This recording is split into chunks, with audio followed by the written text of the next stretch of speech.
palju õnne, suuresti tänu sulle võitis Kartuun Raadio 2 toimetuse lemmikauhinna. Kuidas sa sellesse auhinda suhtud? Mina suhtun ülima uhkusega, sest et ma ei tea nüüd, kui palju minul rolli oli selles, sest on ju veel Daniel ja Kostja, kelle lood on eestlastele väga... Sul on 2? No mul on 2 õigus, jah.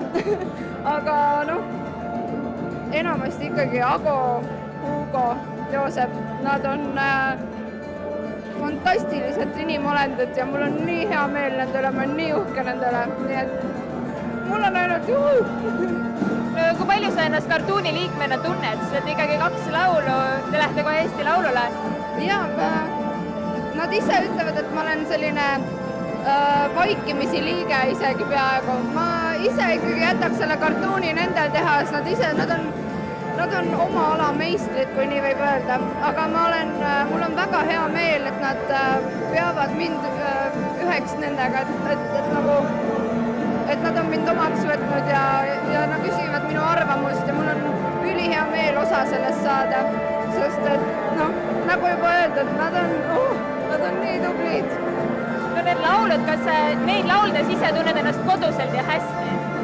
Ikka, sest et ma olen ju ise kirjutanud neid sõnu, küll Eesti Laulul oli meil Kerli ja Iiris olid abiks ja Agoga koos 4 peale kirjutasime need sõnad, aga päeva lõpuks on see, et arvesse võtame ikkagi alati seda, et kes seda laulab ja mida ta selle lauluga öelda tahab, et mis on minu jaoks väga suur asi, et nad ei sööda kunagi lauljale sisse asja, millesse laulja ise ei usu.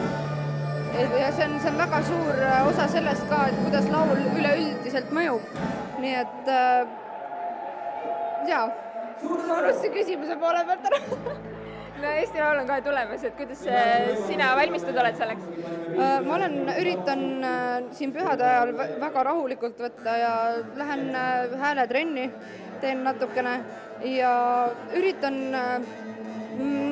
mitte selle närveerimise ja asjaga nagu kaasa minna, vaid jätta meelde ikkagi, et põhiline on see, et see sõit ja see, et mida me teeme ja kellega koos me teeme ja mitte ainult ma ei mõtle Kartuuni, vaid kõiki neid poolfinaliste ja see sõit tuleb raudselt jumala äge ja ma ei suuda ära oodata, et nagu mulle juba lihtsalt meeldib see kõik, et see on mu esimene kord niimoodi sellel võistlusel osa võtta. Ma olen varem võtnud osa taustalauljana ja laulukirjutajana, aga nüüd niimoodi ise laulja saab põnev olema.